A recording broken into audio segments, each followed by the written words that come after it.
I never imagined I'd come home one night to find 50 strangers unloading coolers and tents onto my lawn like my family's cabin had suddenly been turned into a weekend festival ground. And the worst part, the whole circus had been orchestrated by the HOA president, that smug woman who strutted around like she owned the lake. She stood there waving papers, telling everyone this was now community property. But what she didn't count on, what no one expected, was the moment my cousin stepped out of the cabin badge gleaming under the porch light, and the entire crowd went dead silent. That was the night her little empire collapsed. 6 months earlier, I thought I'd finally found peace. My name is David Morales, 52 years old, retired firefighter. After 25 years of running into burning buildings, I figured I'd earned some quiet. The cabin by Timber Creek Lake had been in our family for decades, weathered cedar logs, a stone chimney that never held together quite right, and a view of the water so perfect it looked painted. My dad, 74, frail and fighting a failing heart, moved in with me. He'd been a carpenter his whole life. His hands knew wood better than anything, but now they shook when he lifted his coffee. Most mornings he'd whisper, "David, what if I die before I keep the promise I made to your grandfather?" That promise was simple. Protect the land, never let anyone desecrate it. For him, it wasn't just property, it was trust, something sacred. The trouble started with Karen Whitmore, HOA president. She came to the cabin uninvited, high heels clicking against the gravel like she was inspecting merchandise. Mid-40s, perfectly styled blonde hair that never moved in the windsuits that screamed money, but somehow looked cheap at the same time. She circled the place, not admiring the view, but studying the ground, the foundation asking questions about digging excavation, the basement. The way she smiled, like she'd already found the crack in my armor, set off every alarm in my head. I told her plainly, "We mind our business here, and I expect others to do the same." Her smile vanished sharp as a blade. "I do hope you'll reconsider being more cooperative," she said, and walked off like a queen dismissing a servant. That's when the strange things began. Dad swore he heard digging at night, metal hitting soil. I thought maybe it was coyotes or his meds playing tricks until I found fresh tire tracks by the lake. Someone was coming here after dark, and they weren't camping, they were surveying. My stomach sank. This wasn't nosy neighbor territory anymore.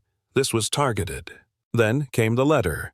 Certified stamped official demanding out $8,500 in HOA fines for unauthorized excavation.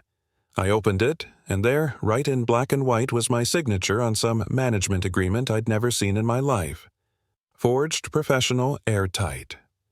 Karen had turned my simple act of digging holes for security cameras into evidence of damage. It was more than harassment. It was a war of paper and signatures designed to bury me. I wish I could say I handled it calmly. Truth, I felt sick, betrayed. Neighbors I'd helped during fires started whispering, crossing the street instead of waving. At HOA meetings, Karen paraded me as some reckless old man, a danger to the community. And the worst part, people believed her. That's the part that stings the most, when good people nod along to lies because the liar sounds confident enough. I went home after one of those meetings and just sat in the dark cabin staring at the walls. For the first time in years, I thought maybe I'd made a mistake holding on to this place. Maybe I should just sell, run, let it all go. I'd fought enough battles in my life. Why keep fighting this one? Then fate shoved the truth in my hands. While digging for new cameras, my shovel hit something solid. I pulled up fragments red clay pottery with black painted patterned stone tools shaped by hands long gone. My dad went pale when he saw them. "David, this is it. This is what your grandfather warned us about. Native American artifacts. Sacred ground." My blood ran cold. Suddenly, every strange question Karen asked, every midnight visitor, every forged document, it all made sense. She wasn't after me. She was after what lay buried here.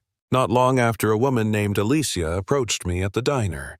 At first, I thought she was just another neighbor tired of HOA politics. But when she slid a badge across the table, my world flipped. FBI. She'd been tracking Karen, whose real name she told me was Rebecca Walsh, for months. An antiquities thief wanted in multiple states, using HOA authority as a disguise to loot native lands. The pieces clicked in my mind like falling dominoes. The suit, the fake papers, the obsession with my soil. She wasn't just bossy, she was dangerous. My cousin Miguel confirmed it that same week.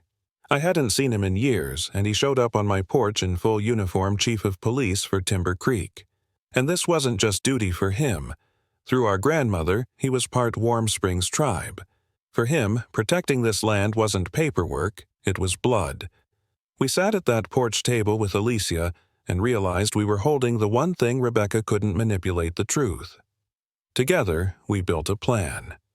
I'd act defeated, pretend I was ready to sell, and lure her into signing her own confession disguised as a deal. Every word, every document recorded for the FBI. But Rebecca wasn't finished tightening the noose. She spread rumors I was unstable, violent, broken by firefighting trauma. Neighbors signed petitions to kick me out. The local paper painted her as a community leader, me as the crazy loner. I'd walk into the store and people would glance, then whisper. Even Dad began to break under the stress. One morning I found him collapsed, clutching his chest, whispering, "Promise me you won't let them win." His words cut deeper than any letter or rumor. That was the moment I knew I couldn't quit. Not for me. For him, for my grandfather, for the land. The night of the confrontation was chaos from the start. 50 strangers filled my yard, laughing, setting up tents, cracking open beers. They thought they'd rented a community lodge for the weekend. Rebecca had pocketed their money and used them as cover.